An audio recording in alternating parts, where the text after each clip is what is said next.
আকাশবাণী কলকাতা। স্থানীয় সংবাদ পড়ছি শুভ্রা চক্রবর্তী। রাজ্যের সাম্প্রতিক 6 বিধানসভা উপনির্বাচনে বিজয়ী প্রার্থীদের শপথ গ্রহণ আগামী সোমবার অনুষ্ঠিত হবে। রাজ্যপাল সিভি আনন্দ বোস নিজে বিধানসভায় উপস্থিত থেকে ওই প্রার্থীদের শপথ বাক্য পাঠ করাবেন।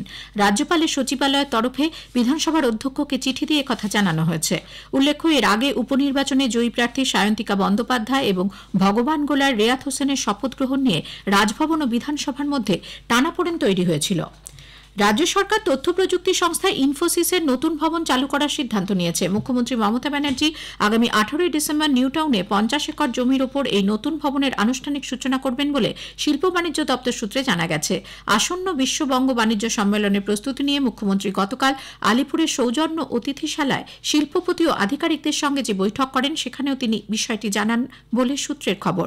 গতকালের বৈঠকে জাতীয় ক্রিকেট দলের প্রাক্তন অধিনায়ক সৌরভ গাঙ্গুলি জানান, পশ্চিম মেদিনীপুরের গড়বেতায় রাজ্য সরকার যে জমি বরাদ্দ করেছে সেখানে খুব শীঘ্রই 2,500 কোটি টাকা বিনিয়োগ করে কারখানা তৈরির কাজ শুরু হবে। কাজ শুরুর 19 মাসের মধ্যেই কারখানা তৈরি শেষ হয়ে যাবে বলেও তিনি জানিয়েছেন। আয়কর দপ্তরের পশ্চিমবঙ্গ অঞ্চল 62,000 কোটি টাকার রাজস্ব সংগ্রহ করেছে। কলকাতায় গত সন্ধ্যায় আয়কর দপ্তরের পশ্চিমবঙ্গ সিকিম জোনের উদ্যোগে এক পুরস্কার বিতরণী অনুষ্ঠানে প্রধান অতিথি কেন্দ্রীয় প্রতিমন্ত্রী সুকান্ত মজুমদার বলেন, পশ্চিমবঙ্গ অঞ্চলকে বাজেটে 60,000 কোটি টাকার রাজস্ব সংগ্রহের লক্ষ্যমাত্রা দেওয়া হয়েছিল, তার চেয়ে বেশি রাজস্ব সংগ্রহ করেছে তারা। প্রথমবার কলকাতাতে পিআরসিসি আইটির তরফ থেকে মেরিটোরিয়াস যারা সার্ভিস করেছে, যারা ভারতবর্ষের রেভিনিউ বাড়াতে সাহায্য করেছে, তাদেরকে পুরস্কৃত করা হবে। ইস্টার্ন জোন অর্থাৎ পশ্চিমবঙ্গ এবং সিকিম এই মিলে যে ইনকাম ট্যাক্সের জোন আছে তাদের তরফ থেকে করা হবে। এই মুহূর্তে ইনকাম ট্যাক্স সরলীকৃত হয়েছে এবং সব থেকে বড় কথা ফেসলেস সিস্টেম তৈরি হয়েছে, যা একদিকে যেমন রেভিনিউ বাড়াচ্ছে, কেউ বৃথা হয়রানির শিকার হচ্ছে। অনুষ্ঠানে 18 জনকে ভালো কাজের জন্য পুরস্কৃত করা হয়।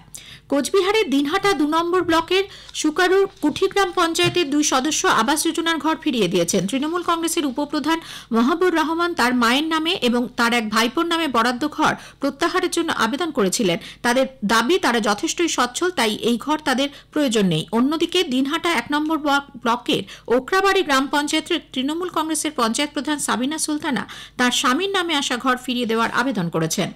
সিভিক ভলেন্টিয়ারদের প্রশিক্ষণ দিতে রাজ্য সরকারের কাছে প্রস্তাব জমা দিয়েছে রাজ্য পুলিশ। আগামী বছর জানুয়ারি মাস থেকে ধাপে ধাপে আইনি পাঠ ও ব্যবহার সহ বিভিন্ন বিষয়ে প্রশিক্ষণ দেওয়া হবে বলে খবর। জেলা ও কমিশনারেট স্তরে চলবে এই কর্মসূচি।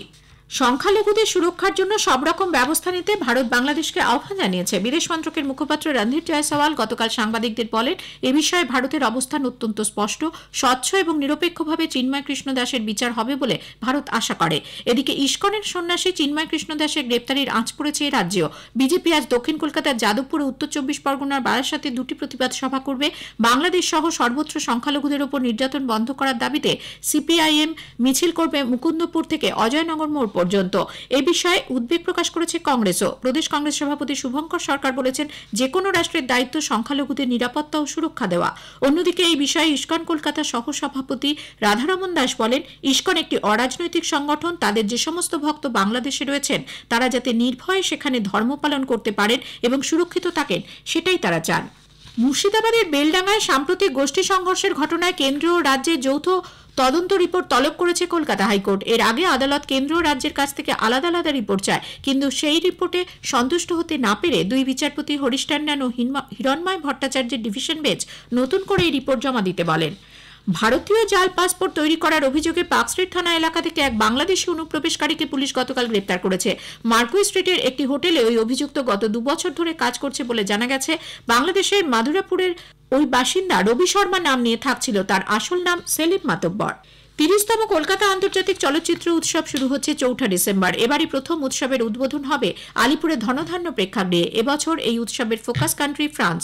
সেদেশের 20টি কাহিনী চিত্র প্রদর্শিত হবে। এবার সত্যজিৎ রায় স্মারক বক্তৃতা দেবেন বিশিষ্ট চলচ্চিত্র ব্যক্তিত্ব আর বাল্কি। প্রতিবারের মতো এবারও থাকছে মাস্টার ক্লাস এবং সিনেমা সংক্রান্ত সেমিনার ও মত বিনিময়। মাত্রাতিরিক্ত দূষণে নাজেহাল দুর্গাপুর শহরের বাসিন্দারা। চলতি মাসের 25 ও 26 তারিখে দুর্গাপুরের এয়ার কোয়ালিটি ইন্ডেক্স 350-র ওপরে উঠে যায়। উত্তরে বাতাস দক্ষিণে আসার ফলে উত্তর ঝাড়খণ্ড থেকে দূষণ ঢুকছে পশ্চিমবঙ্গে। সম্প্রতি দিল্লি আইআইটির এক সমীক্ষায় তথ্য উঠে এসেছে।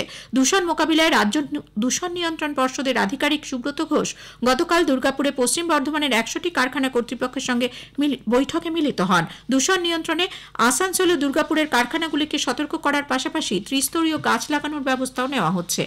স্থানীয় সংবাদ শেষ হলো।